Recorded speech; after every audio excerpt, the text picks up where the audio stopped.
فیض حمید کے حوالے سے. جنرل ریٹائرڈ فیض حمید کے اوپر جو 4 چارجز ہیں وہ بڑے کلیئر اس میں مینشن کیے گئے تھے. جو 5واں تھا وہ انویسٹیگیشن کے حوالے سے تھا. تو انڈر ٹرائل جو اس کے اوپر ہم نہیں بات کرتے. جو انویسٹیگیشن ہے وہ 9 مئی کے حوالے سے کہا گیا کہ جاری ہے. 9 مئی ایک خاص سیاسی جماعت پی ٹی آئی سے جڑا ہوا ہے, اسی کے لوگوں کو سزائیں ہوئی ہیں. تو کیا اب جنرل فیض حمید سے جو تحقیقات ہیں اس کا دائرہ عمران خان تک بھی بڑھ سکتا ہے, اور اس کے اوپر جو عمران خان ہے ان کا بھی ٹرائل ہو سکتا ہے فیض حمید کے ساتھ؟ ٹھیک. دیکھیں بات یہ ہے کہ ملٹری ٹرائل کی آپ نے پہلے ہی بات کی. پہلے بات تو میں آپ کو کلیئر کر دوں کہ جو بھی ملٹری ٹرائل کورٹ مارشل ہے اس کے اندر جو ملزم ہوتا ہے اس کو ہر قسم کی قانونی حقوق حاصل ہوتے ہیں. وکیل کا ثبوت پیش کرنے کا میں پہلے کہہ چکا ہوں. اس طرح لیفٹیننٹ جنرل ریٹائرڈ فیض حمید کو بھی تمام قانونی حقوق اور معاونت حاصل ہے. جو فوج کا آپ کا یہ جو اکاؤنٹیبلٹی کا سسٹم ہے, خود احتسابی کا نظام ہے, یہ بڑا جامع ہے. And it works on evidence اور شواہد نا کے الزامات پر. اور اگر فوج میں کوئی شخص اپنے عہدے اپنے رینک کو ذاتی فائدے کے لیے یا کسی ذاتی یا کسی کولیکٹیو ایجنڈے کے لیے استعمال کرتا ہے, سیاسی ایجنڈے کے لیے استعمال کرتا ہے, تو یہ خود حسابی کا نظام جو ہے یہ حرکت میں آتا ہے. ٹھیک ہے. آپ نے 9 مئی کی بات کی تو ہم یہ پہلے بھی کہہ چکے ہیں کہ دیکھیں 9 مئی کے پیچھے ایک مربوط منصوبہ بندی تھی, ایک مربوط سازش تھی. جو لوگ بھی اس منصوبہ بندی اور سازش میں ملوث تھے ان کو آئین اور قانون کے مطابق کیفر کردار تک پہنچانا ضروری ہے. اور ہمیں یہ معلوم ہونا چاہیے کہ ہر فوجی افسر کے لیے صرف ریاست پاکستان اور افواج پاکستان مقدم ہے. پاکستان کی فوج کسی ایک خاص سیاسی پارٹی, نظریے یا سوچ کی نہ مخالف ہے نہ حمایتی ہے. اور کوئی بھی آفیسر اگر سیاست کو ریاست پر مقدم رکھے گا تو اسے اس کا جواب دینا پڑے گا. اور اس کیس کے حوالے سے میں آپ کے توسط سے یہ بھی کہنا چاہوں گا کہ یہ حساس کیس ہے, سب جوڈس ہے, اور اس میں حساس معاملات اس سے جڑے ہیں. اس لیے اس پہ غیر ضروری تبصروں تجزیوں سے گریز کیا جائے. اس کی جو بھی تفصیلات ہوں گی جو ضروری ہوں گی وہ وقتاً فوقتاً آپ کو ان سے آگاہ کر دیا جائے. جنرل صاحب خالد محمودی ایکسپریس ٹی وی سے. جنرل صاحب جہاں بہت سارے واقعات ہوئے وہاں پہ 24 نومبر اور 26 نومبر کے درمیان اسلام آباد میں بھی ایک پرتشدد جو ہے واقعہ ہوا, خاص کر ڈی چوک میں یہ واقعہ ہوا. وہاں پہ جو تمام قانون نافذ کرنے والے ادارے بھی موجود تھے, 245 کی فوج بھی موجود تھی. کیجولٹی کے بارے میں بہت بیانیہ چلا, ایک سیاسی جماعت نے, باہر بیٹھے لوگوں نے بھی, اندرون ملک بھی, سوشل میڈیا پر ایک بیانیہ بنایا گیا کہ وہاں پہ اتنی زیادہ کیجولٹی ہوئی, زخمی ہوئے لوگ, گرفتار ہوئے. ایکچوئل پوزیشن کیا تھی؟ ہاسپٹل کی جانب سے بھی جو سوشل میڈیا کو فیڈ کیا گیا وہ بھی غلط معلومات فراہم کی گئی. ایکچوئل پوزیشن کیا تھی؟ فوج وہاں پہ موجود تھی, وہاں پہ کیا ہوا, کتنی کیجولٹی ہے, کتنی گرفتاریاں ہیں, کتنے زخمی تھے؟ دیکھیں یہ جو مخصوص سیاسی جماعت کی طرف سے کی گئی یہ جو نومبر سازش ہے, اس کے پیچھے جو سوچ ہے وہ سیاسی دہشت گردی کی ہے. اور یہ اس کی تفصیلات واقعے میں جانے سے پہلے میں آپ کو یہ یاد کرانا چاہوں گا کہ یہ جو منفی اور تشدد کی سیاست کا سلسلہ ہے, یہ آپ یاد کریں تو یہ 2014 میں جب پارلیمنٹ پہ اور سرکاری اداروں پہ املاک پہ حملہ ہوا اس وقت بھی آپ نے دیکھا. آپ نے مئی 2022 میں بھی دیکھا, نومبر 2022 میں بھی دیکھا. آپ نے سانحہ 9 مئی 2023 میں بھی دیکھا, اور اسی کا تسلسل ابھی آپ نے نومبر 2024 میں دیکھا کہ use of force for political coercion. گو کہ الحمدللہ عوام کے شعور کی وجہ سے یہ تمام کوششیں ناکام ہوئی اور انشاءاللہ آئندہ بھی ناکام ہوں گی. تاہم ان کی وجہ سے پاکستان کے عوام کی جو ترقی اور خوشحالی اور جو سیکیورٹی کے اندر امن کا سفر ہے اس میں یقیناً رکھنا پڑتا ہے, اور جو اصل عوامی مسائل ہیں ان سے توجہ ہٹتی ہے, اور اس کی اپرچونٹی کاسٹ آپ اور ہم سب دیتے ہیں. اس واقعے کے بارے میں 1 دسمبر کو 2024 کو وزارت داخلہ نے مفصل اعلامیہ جاری کیا تھا، جس میں انہوں نے یہ بتایا تھا کہ جو پاکستان کی فوج ہے وہ اس پورے واقعے میں اس پرتشدد ہجوم کے ساتھ بالکل ڈائریکٹ کانٹیکٹ میں نہیں آئی، اور نہ ہی اس کو اس پرتشدد ہجوم یا رائٹ کنٹرول کے لیے تعینات کیا گیا تھا۔ فوج کی تعیناتی صرف ریڈ زون تک محدود تھی، اور خصوصاً جب وہاں پہ دوست ممالک کے اہم وفود بھی موجود تھے۔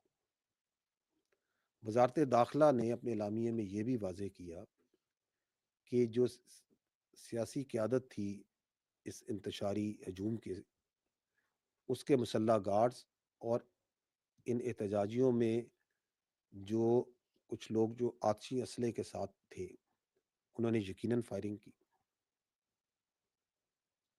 اور آپ نے، ہم نے، سب نے میڈیا پر، سوشل میڈیا پہ وہ آتشی اسلحے دیکھا بھی، اور بھی بہت طرح کے ہتھیار دیکھے جو ان کے ساتھ، جن سے وہ مسلح تھے۔ اور یہ بات بھی واضح کی وزارت داخلہ نے کہ جو سیکیورٹی نافذ کرنے والے ادارے جو وہاں پہ تعینات تھے ان کو آتشی اسلحہ دیا ہی نہیں گیا تھا، اور جب وہ سیاسی قیادت وہاں سے بھاگی، مفرور ہوئی، تو آپ نے دیکھا کہ ایک پہلے سے تیار شدہ سوشل میڈیا کانٹینٹ اور فیک کانٹینٹ کو بڑی سپیڈ کے ساتھ ڈالا گیا، جس کا مقصد یہ تھا کہ بے بنیاد الزامات لگائے جائیں، تاکہ یہ جو بے معنی ہنگامہ رہی ہے اور یہ سیاسی جگہ صحیح ہے، اس سے ایک تو توجہ اٹھائی جائے، اور جو پہلے سے جاری شدہ سیاسی انتشار اور معاشرے میں خلقشار ہے اس کو مزید بڑھایا جائے۔ دیکھیں، قانون، جو آئین ہے ہمارا اور قانون ہے، یہ بالکل اجازت دیتا ہے کہ آپ پرامن احتجاج کریں، آزادی ہے، حق ہے، جو آپ کی آزادی ہے اظہار رائے ہے اس کا حق بھی دیتا ہے، لیکن یہ تمام جو حقوق ہیں یہ کسی قاعدے میں اور کسی قیود کے تحت ہیں۔ اگر آپ کیلوں سے لگے ڈنڈے لے کر، آتشی اسلحہ لے کر، ٹیئر گیس شیل لے کر دھاوا بولتے ہیں، پولیس اور رینجرز پر حملے کرتے ہیں، ان کو شہید کرتے ہیں، تو یہ سیاسی احتجاج نہیں، یہ سیاسی دہشت گردی ہے، اور اس کو کوئی قانون اس کی اجازت نہیں دیتا۔ اگر ہم مسلح جتھوں کو لے کر وفاق پر حملہ آور ہو جائیں اور اس کو سیاست مان لیں، تو کل کوئی بھی گروہ، کوئی دہشت گرد پیسے کے زور پہ، اسلحے کے زور پہ، طاقت کے بلبوتے پر اپنی سوچ مسلط کرے گا۔ سوال جو ہے وہ لارجر کوشچن یہ ہے کہ یہ جس طرح میں نے پہلے عرض کیا کہ واٹ از دیٹ تھنگ جو کہ اس منفی سیاست کو سپیس دے رہی ہے کہ بار بار یہ ہو رہا ہے۔ اگر آپ اس پہ غور کریں تو اس کا جو سب سے بڑا انیبلر ہے وہ فیک نیوز اور جھوٹا پروپیگنڈا کرنے کی صلاحیت ہے، جو کہ اس کے منصوبہ سازوں کو، سہولت کاروں کو یہ اعتماد دیتا ہے وہ کچھ بھی بیچ سکتے ہیں۔ آپ کے سامنے ہے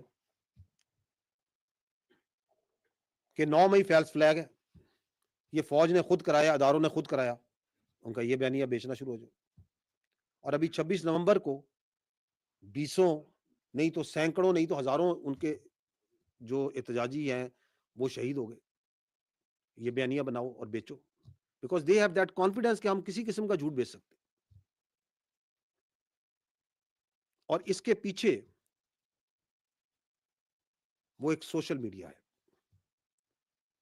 اس کو چلانے والے ہیں، and that is why we can safely say کہ یہ جو انتشاری سیاست ہے اس کا کنٹرول ملک میں موجود، اندرون ملک موجود سیاسی لیڈران کے پاس نہیں، بلکہ ملک سے باہر چلنے والے سوشل میڈیا کے پاس ہے، ان نامی اور بے نامی اکاؤنٹس کے پاس اس کی سیاست کا کنٹرول ہے۔ اور آپ یہ بھی دیکھتے ہیں کہ کس طرح ایک دم انسانی حقوق کی تنظیمیں پوری دنیا سے قانونیت کا اور انسانی حقوق کا منافقانہ پرچار کرنے والی تنظیمیں ایک دم پاپ اپ ہوتی ہیں. وہ جن کو جو واضح اور کھلی بربریت غزہ میں اور کشمیر میں ہو رہی ہے وہ ان کو نظر نہیں آئے گی. ان کو شام اور لیبیا میں ہوتے ہوئے مظالم نظر نہیں آئیں گے. ان کو پاکستان میں ہوتی ہوئی خارجیوں کی اور دہشت گردوں کی بربریت بھی نظر نہیں آئے گی. لیکن فیک کانٹینٹ، فیک ویڈیوز اور اندیکھی لاشوں پہ آپ دیکھیں گے کہ ان کے جذبات بے قابو ہو جائیں گے. یہ جو تنظیمیں ہیں، یہ جو باہر بیٹھ کے یہ جو ہیومن رائٹس کے اوپر واویلا مچا رہے ہیں، میں ان سے درخواست کرتا ہوں کہ آپ اسی طرح کی، اور یہ سوشل میڈیا جو باہر بیٹھ کے اس انتشاری ٹولے کا چلا رہا ہے، انہیں میں درخواست کرتا ہوں کہ آپ اسی طرح کی سوشل میڈیا کمپین غزہ اور کشمیر پہ چلائیں. وہاں پہ آپ کو فیک ویڈیوز اور ڈی فیک ٹیکنالوجی کا استعمال نہیں کرنا پڑے گا. آپ کو حقیقتاً وہ مظالم وہاں پہ ہیں، وہ نظر آ رہے ہیں